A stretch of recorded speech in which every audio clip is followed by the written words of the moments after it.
Hi students, welcome to Sriram Coaching Classes. Today I am teaching you science lesson number 4, standard 7, types of nutrition in animals. Okay, तर आज आपण काय शिकणार आहोत? Nutritions animals मध्ये जे पण न्यूट्रिशन्स आहेत त्याचे जे टाइप्स आहे ते आपण शिकणार आहोत.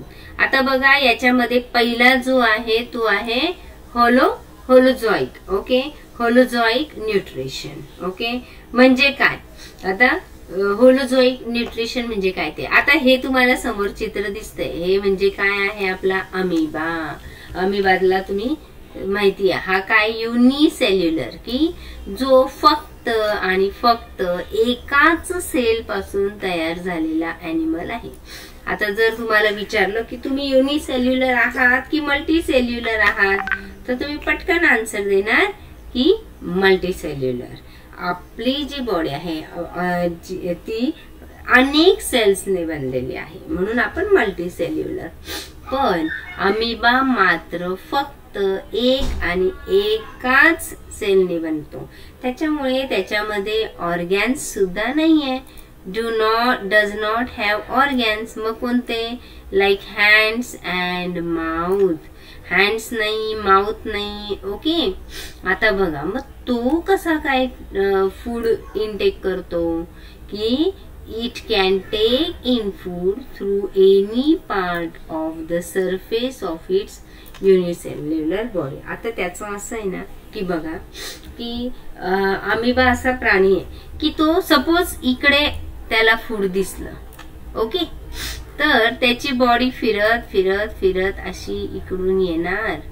ओके, अशी ह्या फूडला हळूहळू आतमध्ये घेणार. ओके, परत ती बॉडी अजून पुढे येणार, इकडून पण अजून पुढे येणार, आणि अशा प्रकारे ही फूडला त्याने आतमध्ये समावून घेतलं दिसतंय. आणि आणि मग आतमध्ये जेव्हा तो घेतलं जाईल तेव्हा तो आतमध्ये त्या फूडला डायजेस्ट करणार. म्हणजेच कशा पद्धतीने बघा आता की it surrounds the food particle from all sides to take it into the cell. तो त्या फूडला सेल मध्ये घेण्यासाठी.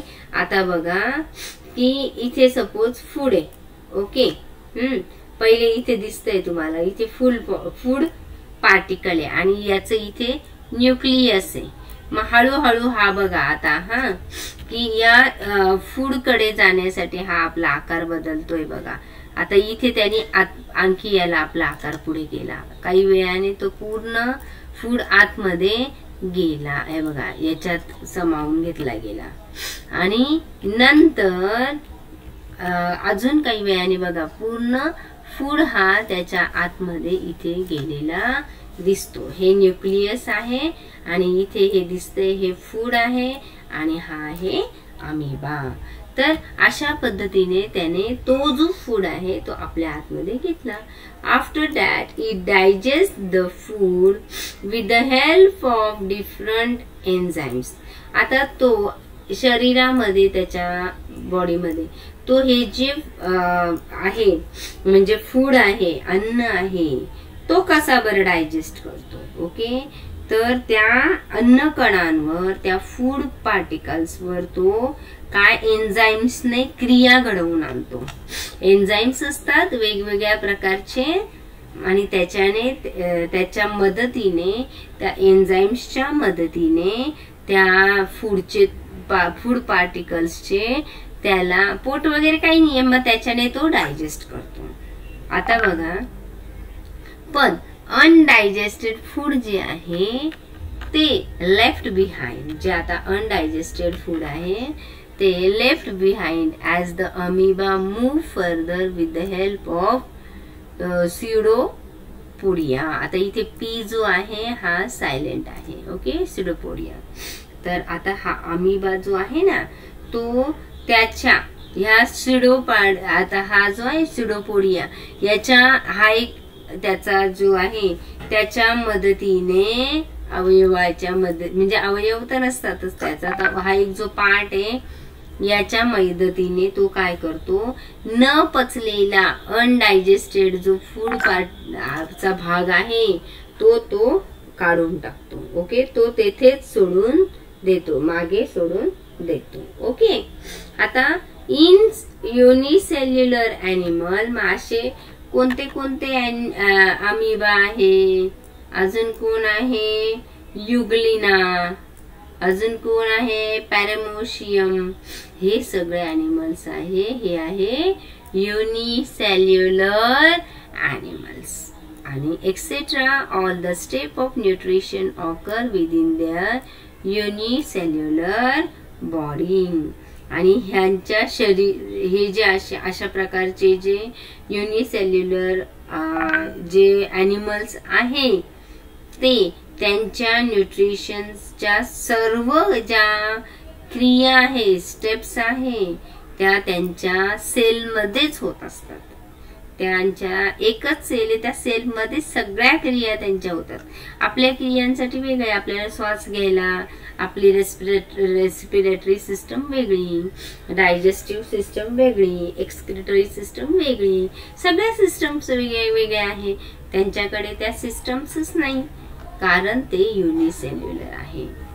आता इन्सेक्ट्सचं बघितलं तुम्ही तर इन्सेक्ट्स हॅव माउथ पार्ट. आता इन्सेक्ट्सला माउथ पार्ट म्हणजे काय असतो की माउथ पार्ट असतो की ज्याच्याने ते काय करत असतात, इंजेक्शन ऑफ फूड, म्हणजे फूड ते मी नंतर फूड जे आहे ते आत घेत असतात. Okay, for example insects like cockroach, grasshopper म्हणजे काय बघा की त्यांना जर अन्न ग्रहण करायचंय म्हणजे इंजेक्शन ऑफ फूड म्हणजे आतमध्ये जर ग्रहण आपण कसं करतो बरं, आपण आपल्या हाताने अन्न उचलतो आणि आपल्या तोंडा थ्रू आतमध्ये घालतो.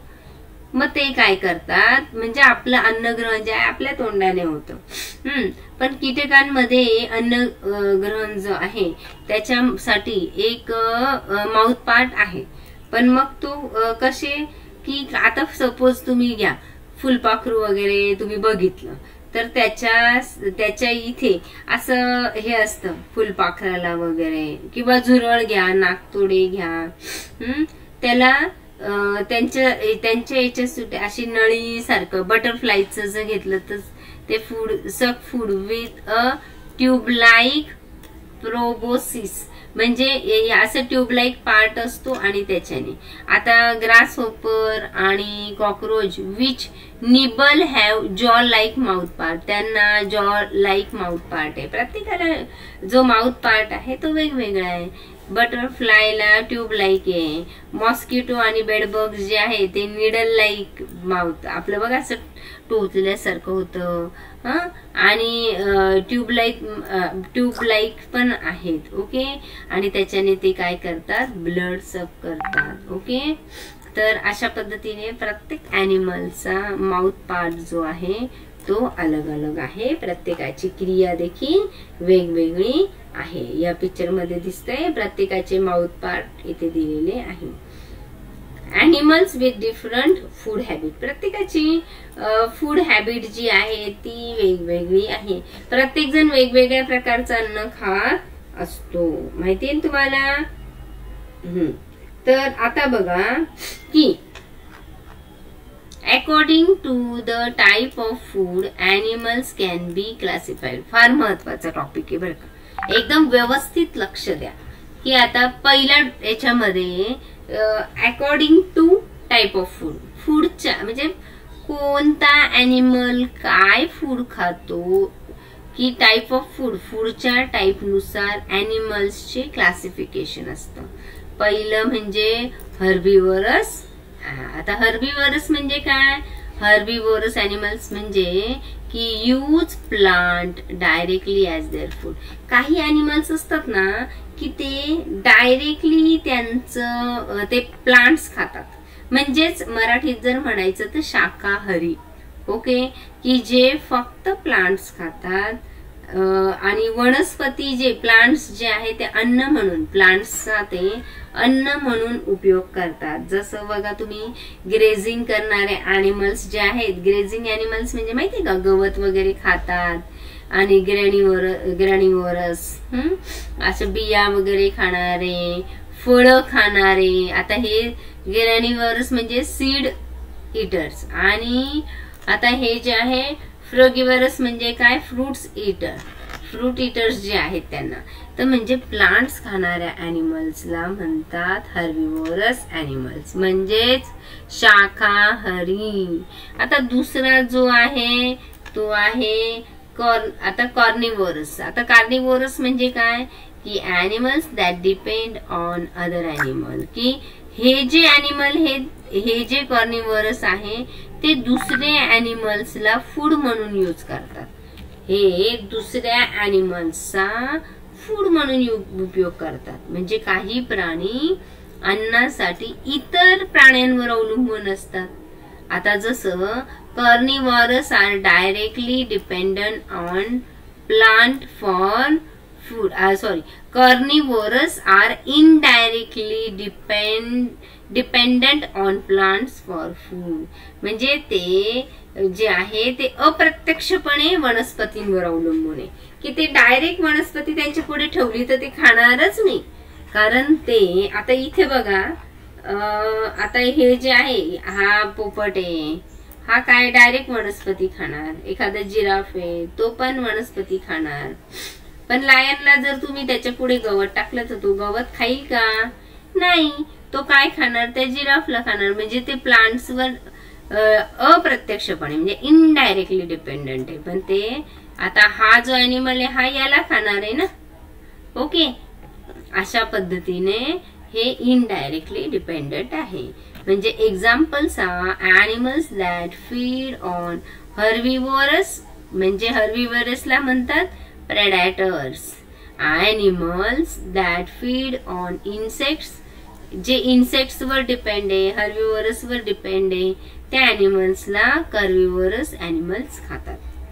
ओके, आता प्रेडेटर म्हणजे काय की जे ॲनिमल्स जे फीड ऑन हर्बिवोरस, आणि इन्सेक्टिव्होरस म्हणजे आता बघा कार्निवोरस मध्ये या ॲनिमल्सचे दोन प्रकार आहेत, प्रेडेटर्स आणि इन्सेक्टिव्होरस. जे ॲनिमल्स इन्सेक्ट्स खातात त्या ॲनिमल्सला पण हे खातात, आणि जे ॲनिमल्स फीड ऑन हर्बिवोरस म्हणजे ते पण कार्निवोरस मध्ये मोडतात.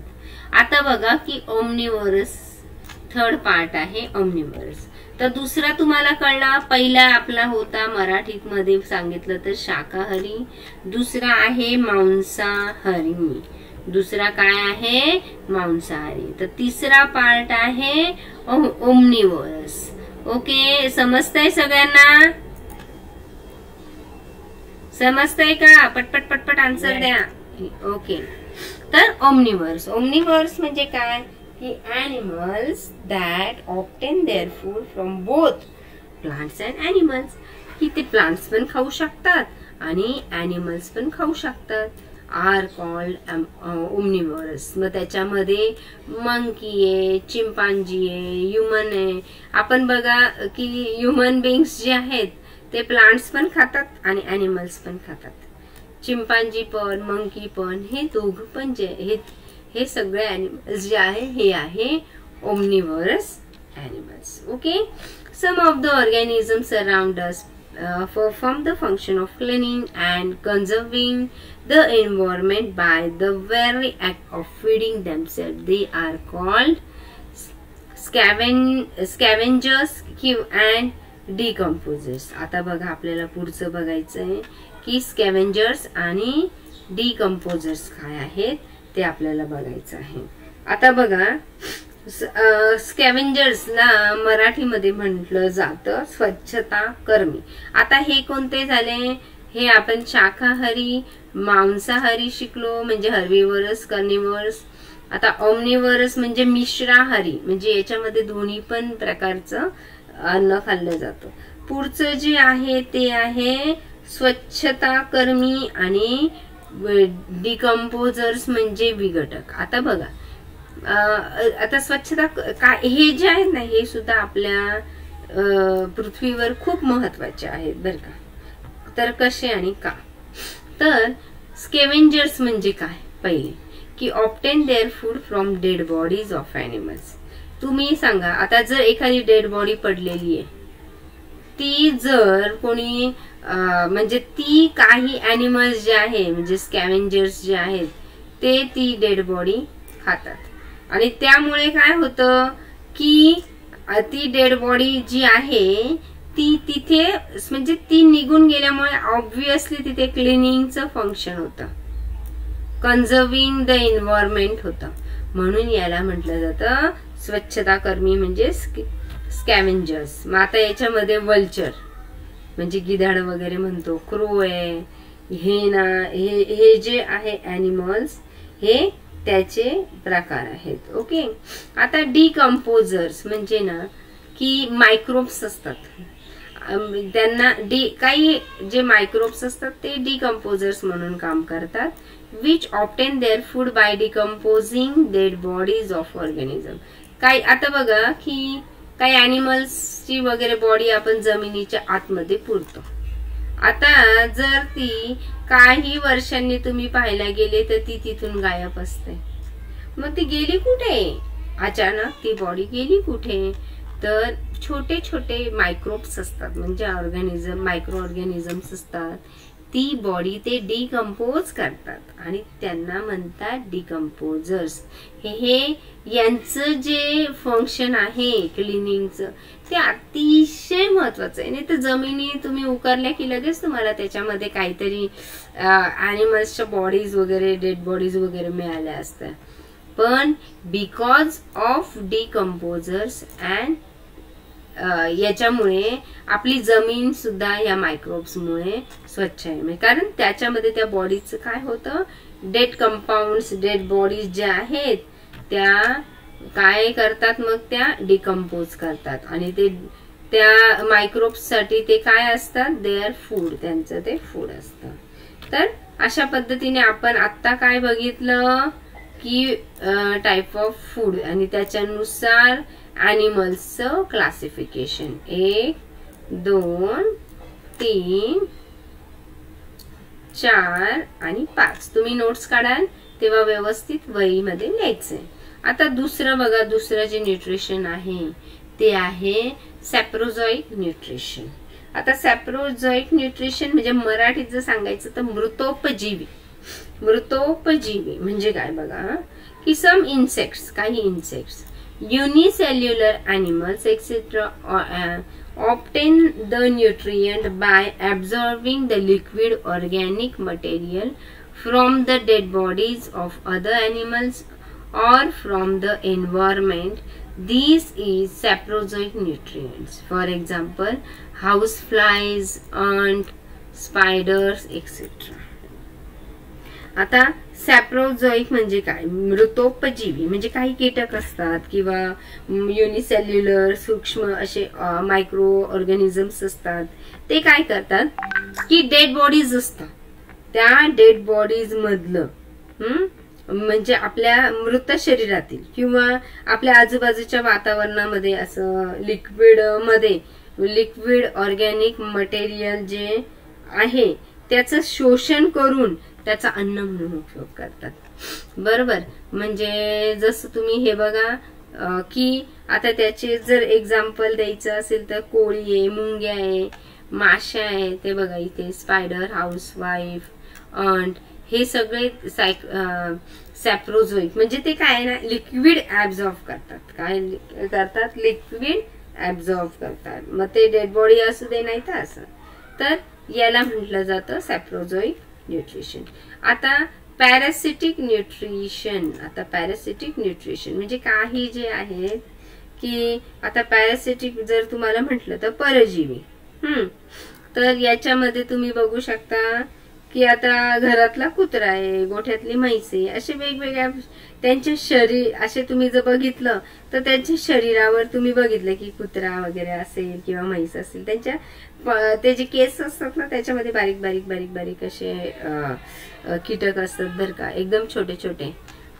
त्याला पॅरासिटिक न्यूट्रिशन असे म्हणतात. Have you seen small animals on bodies of animals like dog and butterfly? Which are those small animals? ते कोण आहेत? And from where do these little animals obtain their food? ते जे animals हे छोटे छोटे ते अन्न कुठून मिळवता बरं? त्या कुत्र्यांच्या केसांमध्ये बसून ते करतात काय, आणि पोटामध्ये झालेले जंत त्यांचे अन्न कुठून मिळवतात. म्हणजे आता समजा from where do the worms आता लहानपणी बघा इन द इंटेस्टाइन, आता इंटेस्टाइन मध्ये ऑप्टेन देअर फूड, म्हणजे इंटेस्टाइन मध्ये असलेले छोटे छोटे वॉर्म्स, आपल्या पोटामध्ये जे असे जंत असतात बघा, ते कुठून अन्न मिळवतात. तर हे सगळे जे प्राणी ह्याला म्हणतात पॅरासिटिक. मग आता बघा की some animals depend upon other animals food, की जे काही ॲनिमल्स असे की दुसऱ्या ॲनिमल्सच्या फूडवर ते डिपेंड आहे, आणि they can obtain the food only from animals on hmm they are dependent. आणि ते जे आहे ॲनिमल्स ते त्यांच्याकडून अन्न घेतात की जे दुसऱ्यांवर डिपेंड आहे. आणि ते त्यांचे म्हणजे हे काय करतात, आता कुत्रा वगैरे आहे समजा, त्याच्या शरीरामध्ये ते आतमध्ये म्हणजे त्या कुत्र्याच्या शरीरातून ते ओढून घेतात. ओके, ते चावल्यासारखं होत असेल त्याला, म्हणजे ते आतमधून ते अन्न मिळवतात. This is called parasitic nutrition. Okay, मग some animals live on the body. आता काही ॲनिमल्स जे आहेत ते live on the body surface of other animal and obtain their food by sucking their food. आता मी तुम्हाला इतके सांगितलं की आता हे जे आहे पॅरासिटिक न्यूट्रिशन म्हणजे ते काय असतात की आता इतर म्हणजे ते प्राणी आहे इतर सजीवांवर अन्नासाठी म्हणजे फूड साठी ते अवलंबून असतात आणि ते त्यांच्याकडूनच अन्न प्राप्त करतात. म्हणजे आता सपोज बघा एखाद्याच्या पोटामध्ये जंत झालेला असेल तर तो काय बाहेरून अन्न मागवतो का? नाही, तर ते आपल्या पोटात जे फूड जातं तेच फूड तो पण यूज करतो. ओके, आणि म्हणून तर आपल्याला न्यूट्रिशन कमी पडतात, कारण जे आपले न्यूट्रिशन्स असतात ते ओढून घेत असतात, त्याला म्हणतात पॅरासिटिक. आणि दुसरं आहे एक्टो पॅरासिटिक न्यूट्रिशन, म्हणजे की शरीराच्या सरफेसवर जसं की आता तुम्हाला इतकेच सांगितलं कुत्रे किंवा म्हणजे डॉग्स आहे, बफेलोज आहे, हे सगळे जे आहे यांच्या बॉडी सरफेसवर जे ॲनिमल्स बाय सकिंग ते ऑब्टेन करतात त्यांचं फूड, की सकिंग करून म्हणजे आता सकिंग म्हणजे काय की ते टोचून वगैरे त्याच्यातून अन्न मिळवतात ते. तर शोषून रक्त शोषतात आतमधलं, सकिंग देअर ब्लड, आणि दिस कॉल्ड ectoparaसिटिक nutrition. Okay, and such animals are called ectoparasites. For example louse, म्हणजे आता तुम्ही बघितलं असेल की त्याच्यामध्ये लाऊस, बेडबग, टीक ह्या सगळे ॲनिमल्स आहे.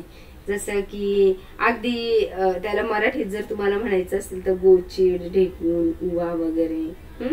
लाऊस म्हणजे उवा, बेडबग म्हणजे ढेकून, आणि टीक म्हणजे काय की आपलं गोचिड म्हणून एक प्राणी असतं ते. ओके, हे सगळे ते हे प्राण्यांच्या सरफेसवर असतं हे गोचिड एक्सेट्रा. तर ॲनिमल्स लाईक टेपवॉर्म. आता टेपवॉर्म पण असतो. टेपवॉर्म म्हणजे असा एक त्याला गोल प्रकारचा असा वॉर्म, हे बघा इथे आहेच तो. ओके,